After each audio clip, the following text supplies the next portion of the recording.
Muy bien. Entonces,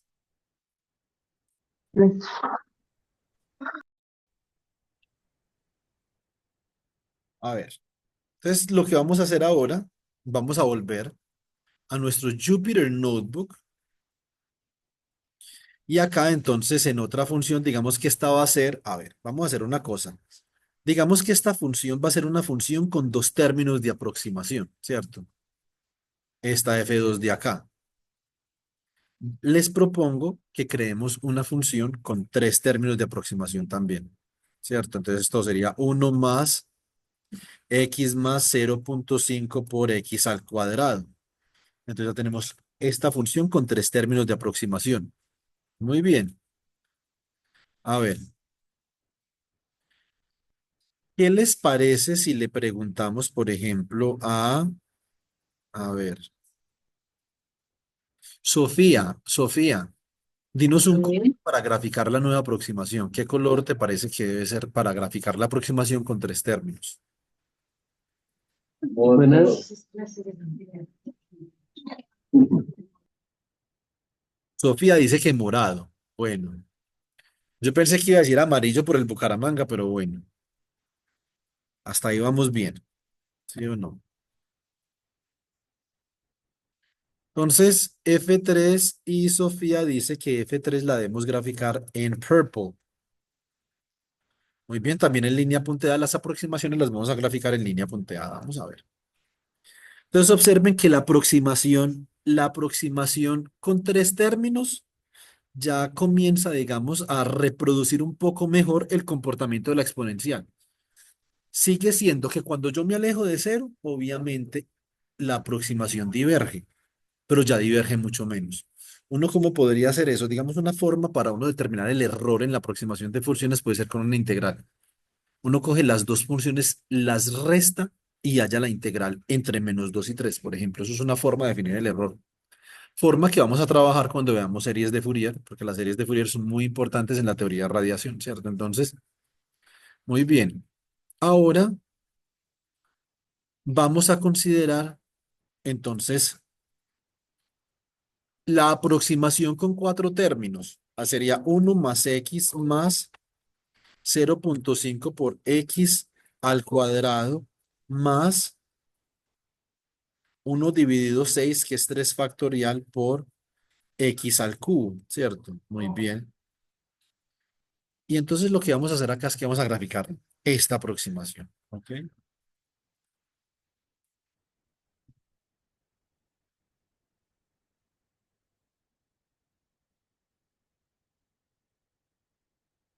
Entonces, a ver, vamos a preguntarle, Emanuel llegó tarde.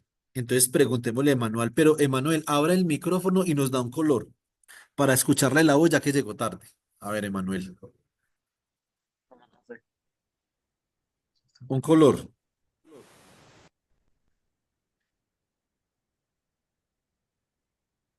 Yo no te escucho, Emanuel, y tienes abierto el micrófono, no sé qué pasa.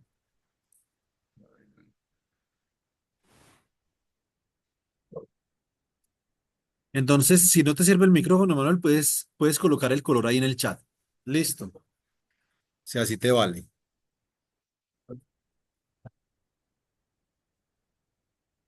Rojo, bueno, tiene sentido porque falta el rojo, ¿cierto? Entonces la vamos a colocar acá, red. Vamos a ver cómo se comporta entonces esta nueva aproximación. Bueno, pues observen que en la medida que yo voy incluyendo más términos en la serie de Taylor, entonces se va comportando de mejor manera, ¿sí o no? Chévere. Vamos a hacer una última aproximación con cinco términos.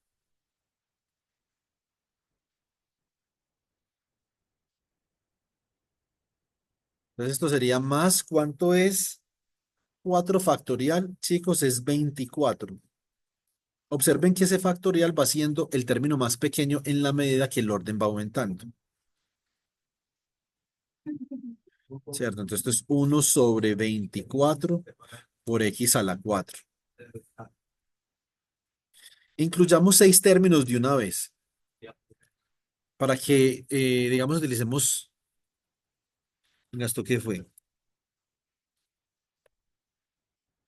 Utilicemos seis términos de una vez, ya que nosotros en la teoría, cuando describimos las series de Taylor, utilizamos hasta x a la 5. Entonces utilicemos cuánto vale 5 factorial, vale 120. Y ya uno sobre 120 chicos, comienza a ser considerable, chicos y chicas, comienza a ser considerablemente pequeño, ¿cierto? Entonces grafiquemos, digamos, esta nueva aproximación. Esta es una aproximación con 5 términos, F5. Muy bien. A ver. Camila Mejía, Camila, regálanos un color. Mira que ya tenemos rojo, tenemos morado, tenemos verde. ¿Qué color dirías tú que nos falta? Rosado, muy bien. Entonces el rosado. El rosado para la aproximación con 5 términos. No se ve muy bien, pero digamos que yo creo que con claridad ustedes pueden ver que ya el rosa, o sea, con los 5 términos hasta que es a la 4, aproxima relativamente bien la exponencial, ¿cierto? Bueno, muy bien. Entonces, a ver, ahora eh, vamos a hacer algo acá y es lo siguiente.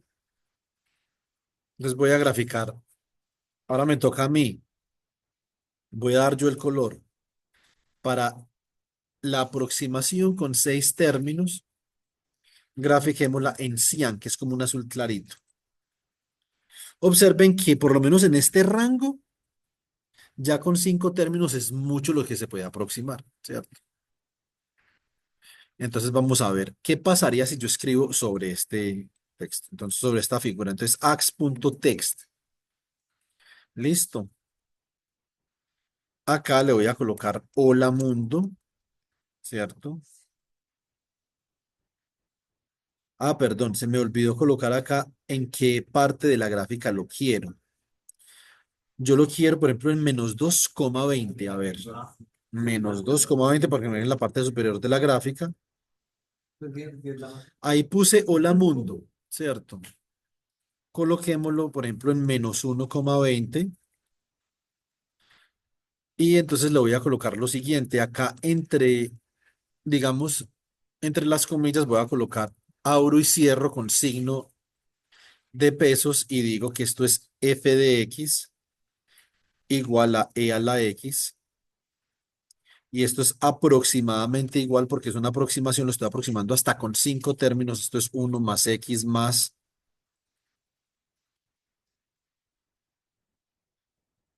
un medio de x al cuadrado, ¿cierto? Más c dots, ¿cierto? Entonces una aproximación. No me salió la otra parte, entonces acá, antes de, ojo, antes de las dobles comillas voy a colocar la letra R. Y cuando coloco la letra R, bingo, me salió. Entonces sigamos acá. Esto puede ser porque tengo espacio más 1/3 factorial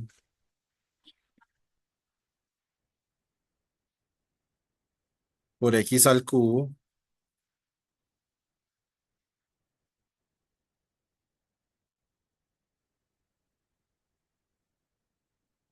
más 1/4 factorial por x a la 4, ¿cierto? Más 1/5 factorial por x a la 5. Observen que la clave es que en la medida que va avanzando el orden, también ese término que premultiplica a x ala, entonces va disminuyendo, ¿cierto? Chicos, ahora cuando se vaya a acabar la clase, para yo saber quiénes son los que están asistiendo, entonces vamos a sacar una asistencia, entonces encendemos la cámara brevemente para que se preparen para el final de la clase. Listo. Bueno, muy bien. Entonces, como esto yo lo coloqué aproximado, entonces no le tengo que colocar los puntos suspensivos. Esto es una aproximación con 5 términos, ¿cierto? ¿Qué más se puede hacer acá? Yo le puedo colocar acá, por ejemplo, font size igual a 16. Entonces ya me va a quedar un poco más grande. Se me sale, ¿cierto? Se me sale ahí un poco. Si le coloco 16, pero entonces puedo colocar esto acá, que esto sea, por ejemplo, desde -1,5. A ver si lo corro un poquito para acá, sí.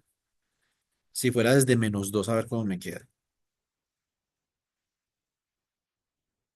Voy a bajarlo un poquito. Lo voy a bajar a 18.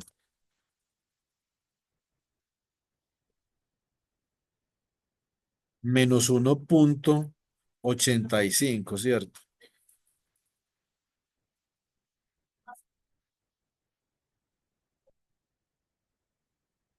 Yo creo que ahí se ve bien, ¿cierto? Entonces,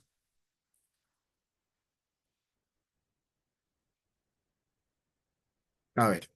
Y también le puedo colocar un color. Coloquémosle el color de la gráfica principal, coloquémosle un blue, ¿cierto? Muy bien. Entonces, también a las gráficas les podemos colocar etiquetas en los ejes, ¿cierto? Entonces, yo, por ejemplo, puedo decir ax.set xlabel, coloquémosle acá. Entonces, por ejemplo, esto podría ser position y acá le colocamos las unidades. Nosotros somos físicos. Entonces, no colocarle unidades a una gráfica, eso es lo más cercano que uno va a estar a un pecado mortal, ¿cierto? Entonces, las gráficas tienen unidades. Coloquémosle posición en metros, ¿cierto? Y les propongo acá le coloquemos color, un red, ¿cierto? Y que a esto le coloquemos también, digamos, un font size igual a 12. Vamos a ver cómo nos quedó. Nos quedó chévere. Y acá vamos a hacer lo mismo con el, el eje Y.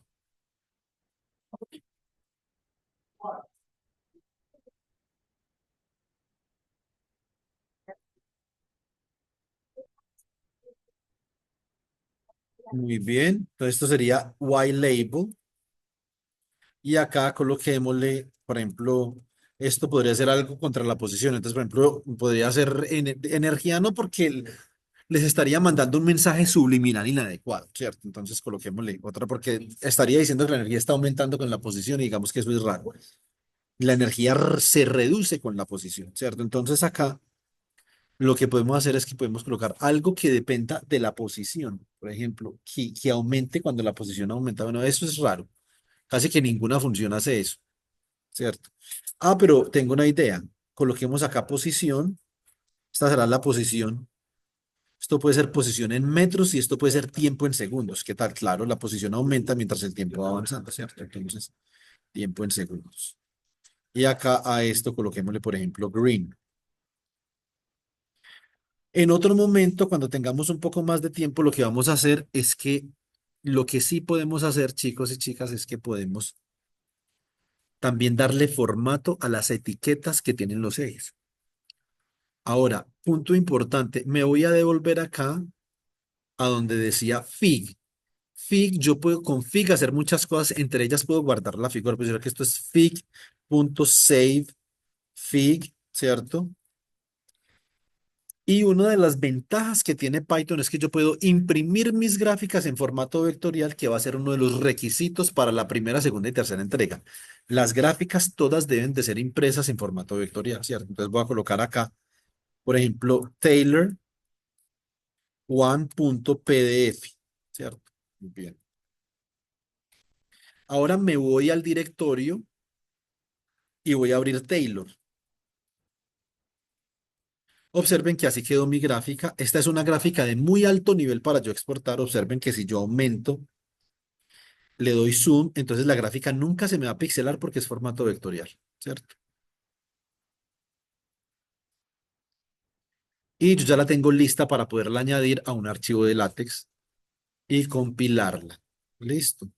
Muy bien. Ahora ustedes también tienen toda la libertad de utilizar, digamos, decir, no, yo, qué pena, pero lo que yo quiero es una gráfica de mala calidad, ¿cierto? Entonces también, uno está en toda la libertad de hacer eso.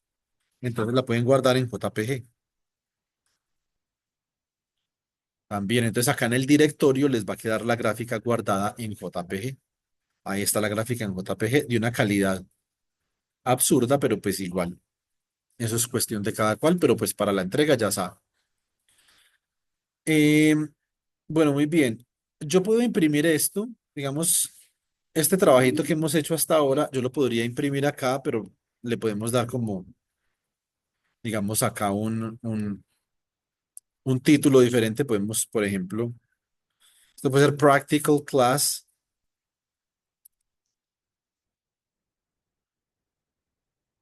Medical Physics, Medical Physics, ¿cierto? Session 1.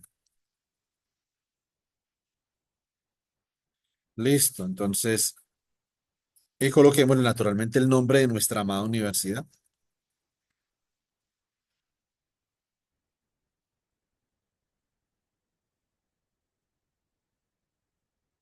Muy bien. Entonces, ese va a ser el nombre y yo puedo ir a archivo,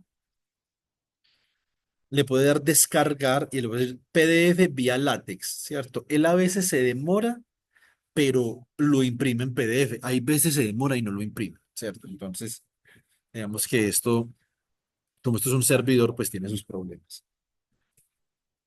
¿cierto? Entonces,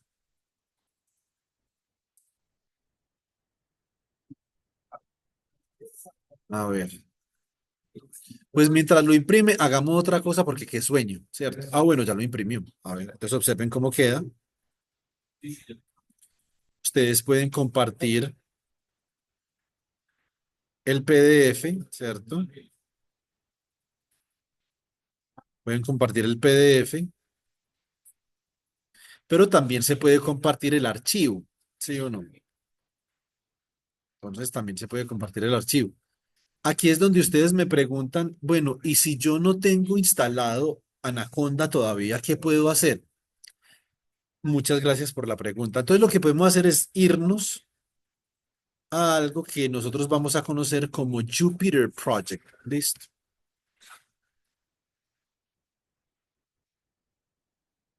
Yo voy a hacer una clase, no la clase de dentro de 8 días, sino la clase de dentro de 15 días, la voy a hacer solamente con Jupyter Project. ¿Listo? Entonces esto es Jupyter Project. Y Jupyter Project me permite editar en línea sobre Jupyter Notebooks. Entonces acá estoy en Jupyter Project, le doy Try it in your browser, ¿cierto? Acá le doy Jupyter Lab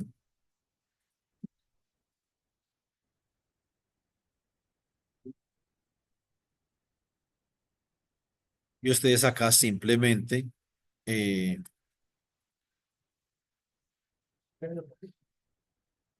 pueden hacer exactamente igual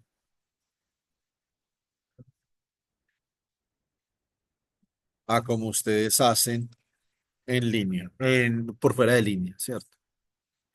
Digamos, acá se está conectando al servidor, ¿cierto? Se está conectando al servidor y esto se demora a veces.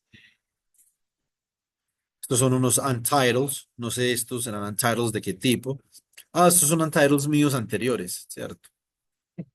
Sí, exactamente, ¿cierto? Entonces son untitles anteriores. Este es el untitled de hoy. Observen que no ha conectado, ¿cierto? Todavía no ha conectado porque está, el punto está negrito ahí, ¿cierto? Entonces está tratando de conectar. Ahora aparentemente, bueno, esto ya se colocó. Listo, ahora ya conectó. Entonces ahí sí ya uno puede comenzar a hacer cosas, ¿cierto? Entonces uno puede decir X, a ver, from NumPy, import, linspace, ¿cierto? SQRT, log, sí o qué. Y entonces digan ustedes, esto es igual a X, es igual a linspace desde 0 hasta 5 por ejemplo, ¿cierto? Y voy a considerar 1235 puntos. Aquí voy a decir que Y1 es igual a la raíz cuadrada de X, por ejemplo. Voy a decir que Y2 es igual a X al cuadrado, ¿sí o no?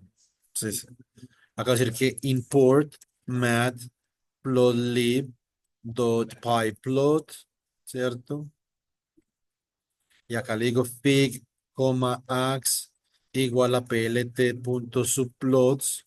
Dejo esto sin parámetros, le digo ax.plot de x, ok.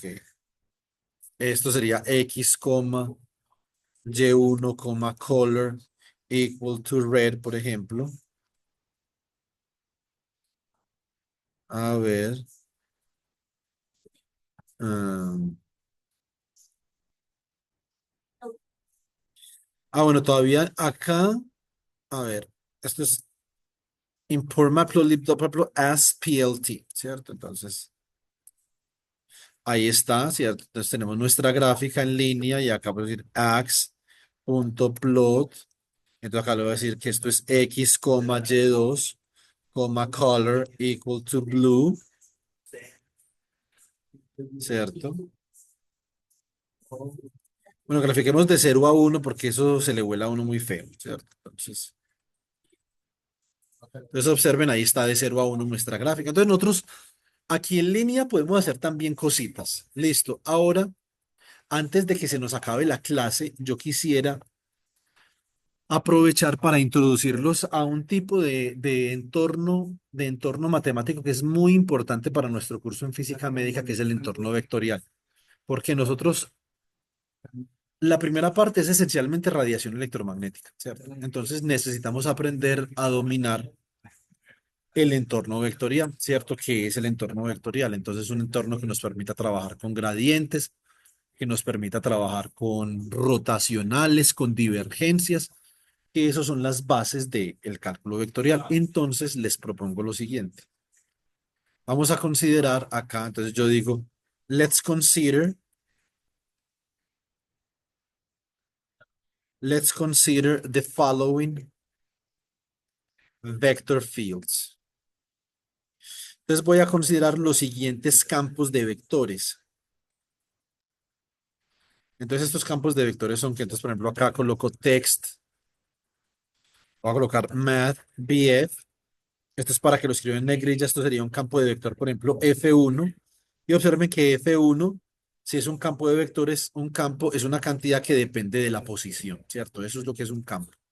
Y yo voy a decir que este campo, por ejemplo, es una constante, entonces yo voy a colocar acá, a ver, math, BF, y coloco aquí, entonces esto sería hat,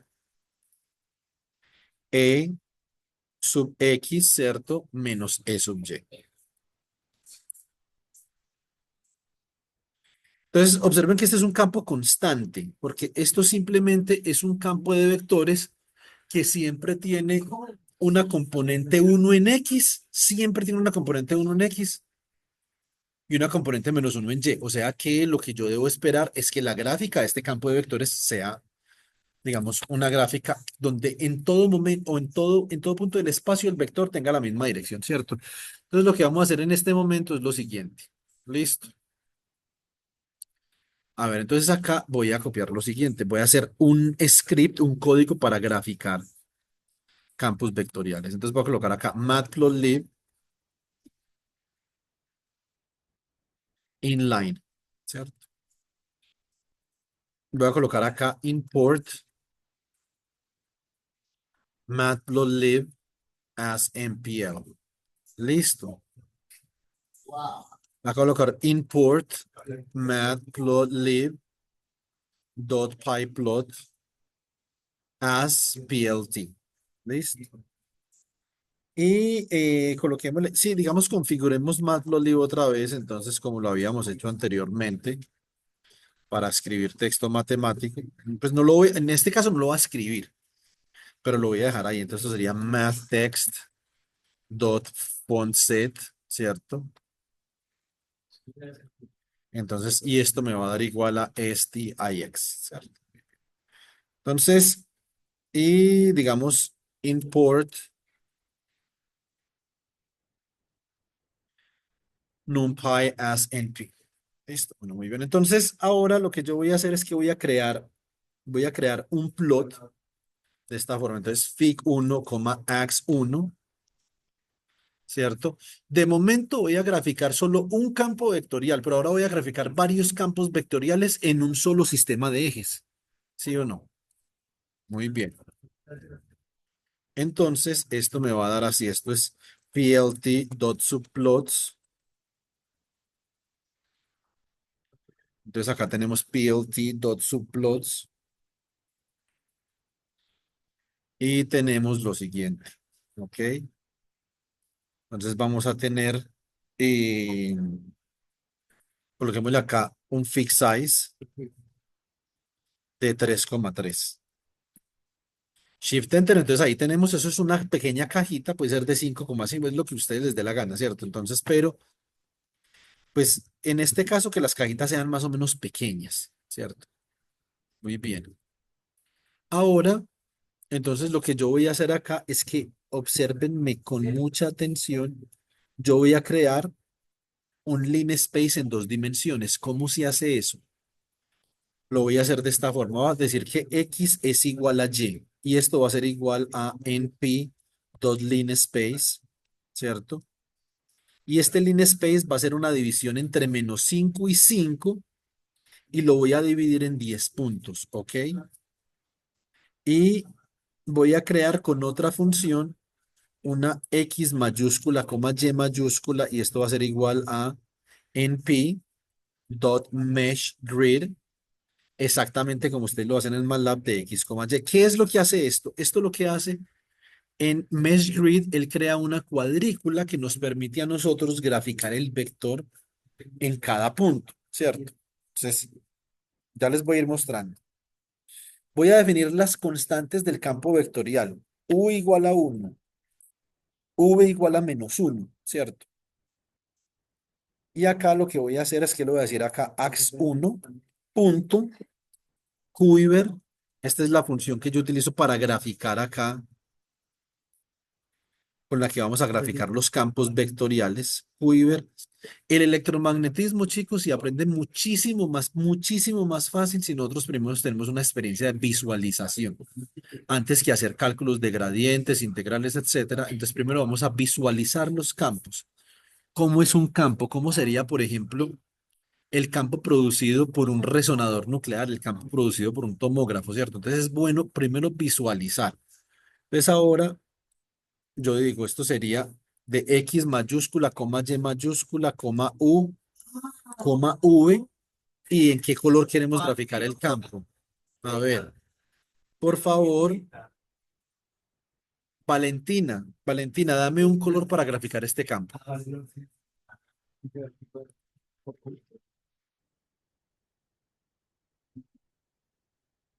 Hello. A ver, Valentina dice negro. Bueno, está bien. Hay que hacerle caso a Valentín. Negro. Entonces ustedes pueden ver ahí el campo graficado, ¿cierto? Ahora, ¿qué es lo que toda esta vaina significa? ¿Qué es lo que yo estoy haciendo? Yo estoy dividiendo la cuadrícula de cierta forma. Entonces yo, por ejemplo, puedo decir ax1, cierto punto plot. Voy a graficar una línea, presten mi atención. Voy a graficar una línea que tenga coordenadas, que sea en X, va a ser entre -5 y -5, ¿cierto? Y en Y, entre -5 y 5, ¿cierto? Y voy a decir que el color de esta línea, yo lo voy a elegir arbitrariamente, es rojo. ¿Sí ven? Lo que yo estoy haciendo acá es que estoy dividiendo esta cuadrícula en puras líneas. Yo eso lo puedo ver con claridad acá, ¿cierto?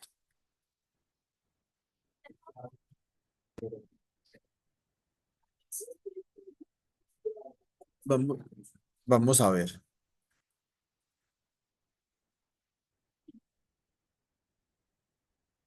Eso es importante nosotros entender la lógica, qué lógica hay detrás del mesh grid.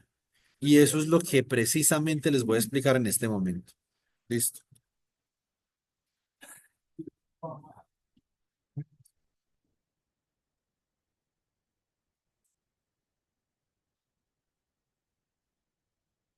Entonces, a ver.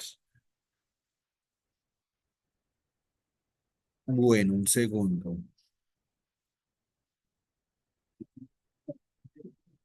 Listo. Entonces, y acá yo puedo hacer esto mismo.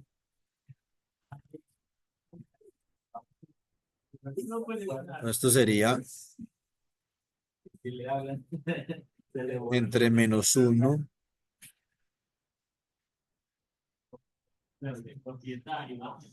A ver, no, esto sería entre 1 y 1, perdón. Entonces sería entre 2 y 2.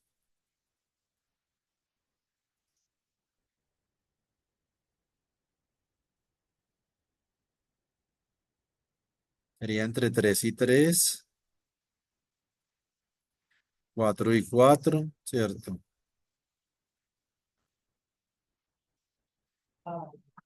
Entre 5 y 5. Y ahora entonces voy a graficar las líneas. Estas líneas, digamos lo que crea el mesh grid es que crea la cuadrícula. Y la intersección entre líneas me va a dar el punto donde yo voy a graficar el vector, ¿cierto? Entonces acá, entonces ahora voy a fijar la y. Entonces la y entre -5 y -5 y x va entre -5 y 5. Y ahora le voy a cambiar de color y le voy a colocar azul. Observemos. ¿Sí ven?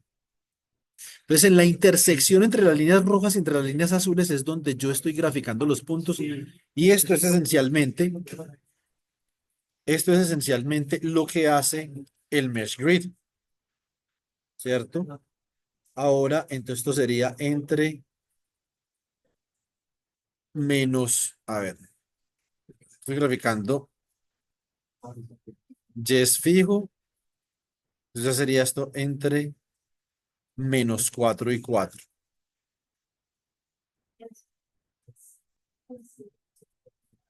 entre -3 y 3,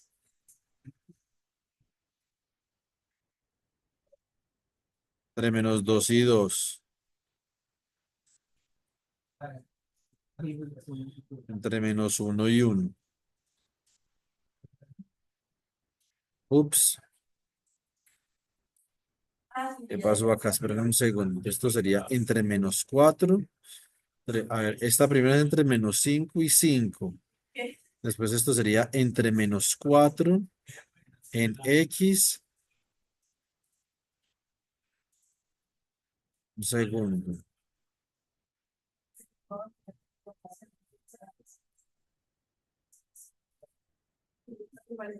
Perdón.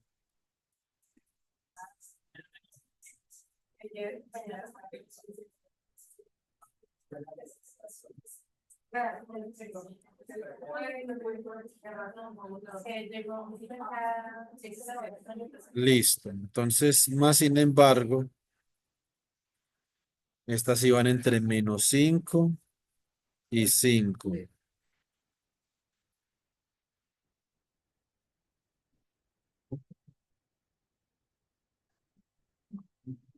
Y ven, entonces realmente donde se intersectan las líneas, chicos, es donde nosotros graficamos el vectorcito, ¿cierto?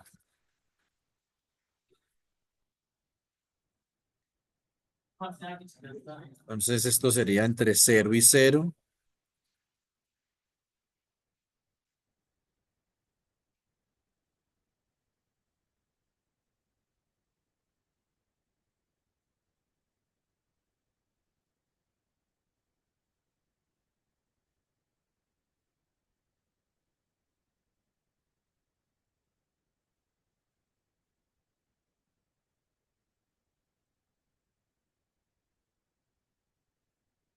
Listo. Muy bien. Entonces digamos que ahí más o menos tienen ya la idea, ¿cierto? Muy bien. Para terminar, ahora hay otros campos vectoriales interesantes que nosotros podemos graficar. O sea, no está solamente este. Hay campos, este no es un campo vectorial que sea de un interés muy particular en el caso de la radiación electromagnética. Hay otros campos vectoriales que sí. Entonces les voy a mostrar. Entonces, esto los dejamos para la próxima clase. Entonces, esto sería Math, ¿cierto? BF. Ese sería mi campo vectorial 2, que es un campo vectorial que ahora depende explícitamente de X y de Y. Este es uno muy conocido, ¿cierto? Entonces, esto sería igual a X sobre la raíz cuadrada de X al cuadrado más Y al cuadrado, ¿cierto?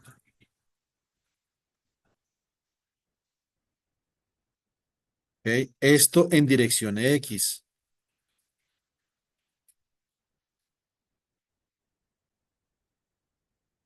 más y sobre la raíz cuadrada de x al cuadrado más y al cuadrado en direcciones y. ¿Cierto? Este es un campo muy, muy conocido. No sé si de pronto a ustedes en este momento les sonará de algo este campo, ¿cierto? Pero este es un campo muy recontra conocido.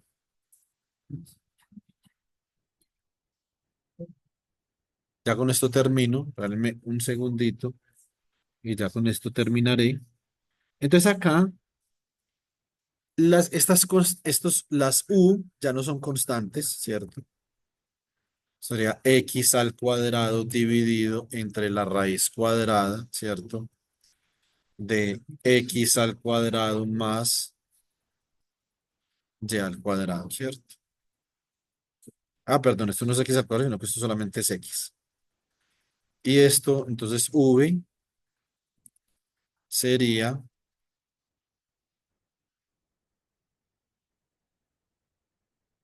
em, y lo voy a colocar en este campo, coloquémosle green. Observen este campo. ¿Les suena de algo este campo? A ver, entonces piensen. Igual dentro de 8 días nosotros retomamos esto. ¿Y qué pasa, por ejemplo? ¿Qué pasaría, por ejemplo, si yo le cambiara el signo a estos de acá? ¿Cierto? Entonces, por ejemplo, yo puedo colocar acá otros que sean un uno,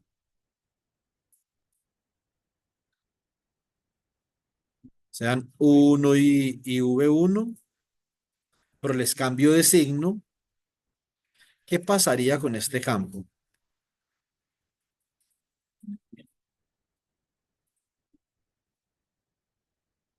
Pues acá coloco uno y V1 y lo voy a colocar en un color antagónico. Entonces coloquémosle un azulito ciano. Observen que hay unas líneas de campo que van entrando y otras líneas que van saliendo, ¿cierto? Yo, por ejemplo, puedo decir, graficar así. Fila uno, una fila, dos columnas, ¿cierto? Y acá entonces tengo que colocarle que voy a graficar en el panel cero. Esto también será en el panel cero, ¿cierto? Acá tenemos ya dos paneles. Lo que pasa es que hay que aumentar, digamos, el tamaño considerablemente. Tendría que ser como 10 acá. ¿Sí o no? Entonces, y ahora en el otro panel voy a hacer lo siguiente. Por favor, presten mi atención. Rápidamente que ya acabo acá. Qué pena con ustedes. Entonces acá lo que yo voy a hacer es que a este le voy a cambiar X por Y, pero a este lo voy a cambiar Y por X y con un signo menos, ¿cierto?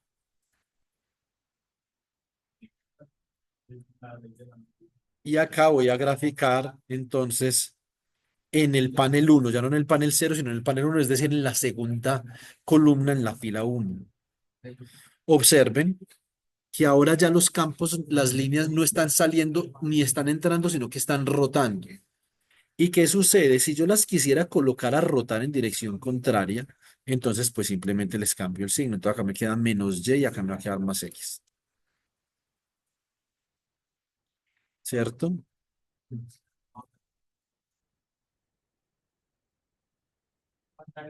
Y acá entonces coloco uno y V1, ¿cierto? Acá le voy a colocar